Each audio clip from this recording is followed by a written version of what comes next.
ቤቲ የናቴን እናት አሳሳተቻት። እኔ ነኝ እንደፈለግኩ እማሰቃይሽና እንዲሁም ደግሞ ንዴቴን የምወጣብሽ በማለትም በአስቀያሚ ሁኔታ በጣም የሚያሳዝኑና ልቧን የሚሰብሩ ንግግር ስትናገራትም የኔ ልጅ ክፉ አይደለም በማለትም እስከዛሬ ታግሸሻለሁ፣ ከዚህ በላይ ልታገስሽ አልችልም በማለትም እንግዲህ ሴት አድርጋ ቤቲን በሞትና በህይወት መካከል እንድትኖር አደረገቻት። በዚህን ሰዓት ምን ማድረግ እንዳለባቸው ግራ የተጋቡት አሁን ላይ ናቲና ትሁቴ የተፈጠረውን ነገር ሲያዩና ሲሰሙ በድንጋጤ ትሁት አፏን አፍና ቀረች። ግን ደግሞ ትሁት ይህንን ታቂ ነበር ወይ ሲላትም ናቲ አዎ አውቅ ነበረ፣ ግን ደግሞ ምንም አማራጭ የለኝም አለችው። እሱም እንዴት አማራጭ የለሽም? ለእኔ ነግረሽ በሆን ሁሉንም ነገር እኔ አስተካክለው ነበር ሲላትም ማስተካከል አትችልም፣ እንዳውም ነገሮችን ታበላሽብኛለህ በማለትም እንግዲህ ለናቲ መልስ መለሰችለት። እሱም ትክክል አልሰራሽም፣ ትክክል አላደረግሽም እያለ ቢጮህም ግን ትሁት የመጨረሻ ውሳኔ የነበረው እናትን ከክፉ ነገር ለመጠበቅ እዛ ቤት የተላኩ መላክ ነበርኩኝ ስትለውም ጭራሽ አይደለሽም፣ እንዴት ይሄ ነገር ሊፈጠር ቻለ ሲላትም እሷ ምንም የማውቀው ነገር የለም፣ እኔ እዚህ ቤት ስመጣ እናትን በባዶ ቤት ዘግተው ሲያሰቃዩት ማየት ብቻ ነው። ይሄን ነገር ደግሞ ምን አማራጭ አለኝ ብላ እንግዲህ በሚያሳዝን ሁኔታ ለናቲ መለሰችለት። ናቲም የመጨረሻ ልቡ ተሰበረ። እናትህ ሙታለይ እያሉ ሲያሰቃዩኝ የነበረው እናቴ በህይወት እያለች ነው በማለትም እንግዲህ እሷም ሁሉንም ነገር ነገረችው። ናቲ የመጨረሻ አለቀሰ። ትሁትና ናቲ እኔም ልፋቴ ይፋ ሳይወጣና ልፋቴ መረቅ ሳያገኝ ቀረ። ምክንያቱም ብዙ ድክም ያለው እሷን ለማዳን፣ እሷን እባዶ ቤት ሲያሰቃያት የኔም ህይወት ነገ ጧት ይሄ ሊያጋጥም ይችላል በማለትም ብዙ ነገሮችን አሳልፍ ያለሁ አለችው። እሱም ግን ይሄ ታዳ ምን ጠቀመ ብለሽ ነው ትሁቴ ሲላትም ምንም አማራጭ የለም፣ እኔ መርዳት በምችለው ለመርዳት ዝግጁ ባለሁበት ሰዓት ነበረ ይሄ ነገር የተፈጠረው።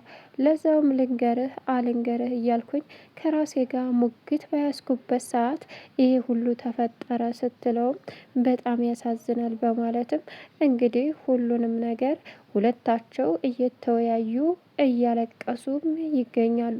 ግን ደግሞ ትሁት ይኸውልህ ተረጋጋ፣ እኔ አንድ በጣም ወደውና የማከብረው ለተገፉ ሰዎች ብዙ ዋጋ የሚከፍል አባት አለኝና አንተ ብቻ ተረጋጋ።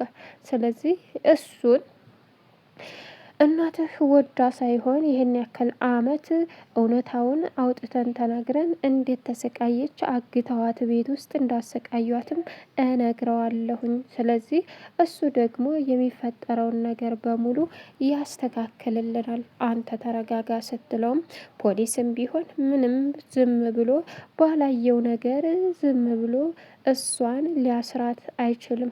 ነገሩ እስከሚጣራ እንጂ እውነት አስሯት ይቀራል ማለት አይደለም አለችው። በዚህን ሰዓት እናቴ እኮ እንደዚህ ሆናለች፣ ምን አስበሽ ነው ሲላትም እዩልክ ናቲ ተረጋጋ፣ ምንም ማድረግ አትችልም፣ የተፈጠረውን ነገር አምኖ ከመቀበል ውጭ ምንም የሚመጣ ነገር የለም እባክን አለችው። እሺ በቃ ትሁቴ የምችለውን እሞክራለሁ፣ ግን እናቴን እነዚህ አረመኔዎች እንደዚህ አድርገዋት ከቀሩ እመኝኝ ታስራ ከቀረች በእነሱ ምክንያት የመጨረሻ ክፉ ነው የምሆንባቸው። ንብረቷን ተበሉት በላይ ደግሞ አሁን ሌላ እናቴን ይህን ችግር መፍጠራቸውን ሳስብ የመጨረሻ ልቤ ይታመማል ሲላትም ትሁትም እባክህን ተረጋጋ በማለትም አሳመነችው። ናቲ የእናቱ መኖር ሲገርመው እናቱን አሁን ቤቲ ወደ እስር ቤት እንድትገባ ያደረገችው ነገር ከምንም በላይ የእናቴ ጥላት አባቴ ሳይሆን ለካ እሷ ናት በማለትም እንግዲህ ናቴ የተፈጠረውን ነገር በሙሉ ቤቲ ከዳነች እመነኝ እናትህ ነጻ ትወጣለች። ቤቲ እንኳ ባትድን እሷ ራሷ እዛ ቤት ሄዳ እያሰቃየቻት እንደሆነና ለስንት ዓመታት እሷና ገዙ ተባብረው አግተው እያሰቃዩት ልጅሽ ሳይሞት ልጅሽ ሞቷል እያሉ እንዲሁም ደግሞ እሷ ሳትሞት ሞታለች እያሉ ለሀገር ለምድሩ ያደረጉትን ግፍ እንደገና ሀብለው እንዲቆጥሩ እናደርጋቸዋለን። እኔ ቪዲዮም መረጃም አለኝ ስትለውም እንግዲህ ናቲ በእሷ ተስማምቶ እሻለ እናትህ የአእምሮ ህመምተኛ ስለሆነች ትለቀቃለች፣ ምንም የሚያደርጓት ነገር የለም አለችው። ናቲም አሁን ተስፋ አድርጎ ትሁቴ እሺ በቃ እንደዛ ከሆነ አለ። ትሁት እንግዲህ ከአባባ ጋር የተገናኘች የናቲ እናት የታሰረችበትን ምክንያት ስትነግረውም እክላሷ ሄዳ እንድትሞት የሆነችው እሷ ራሷ ስለሆነች የናቲ እናት ተጠያቂ አይደለችም።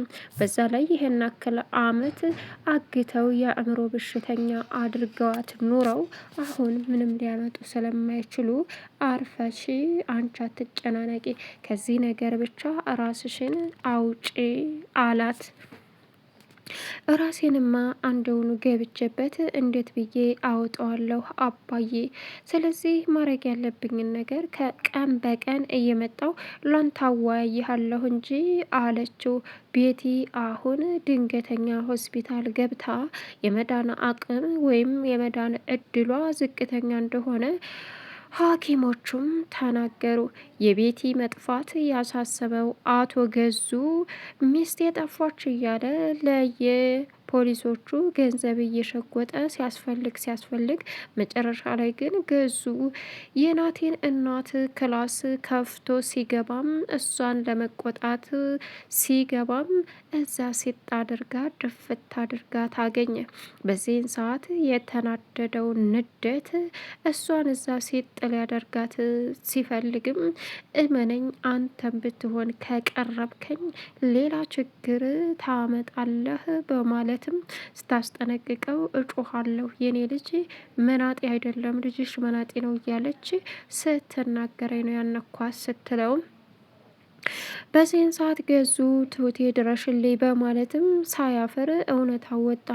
እናም የትሁት እዛ መድረስ አስደነገጣት።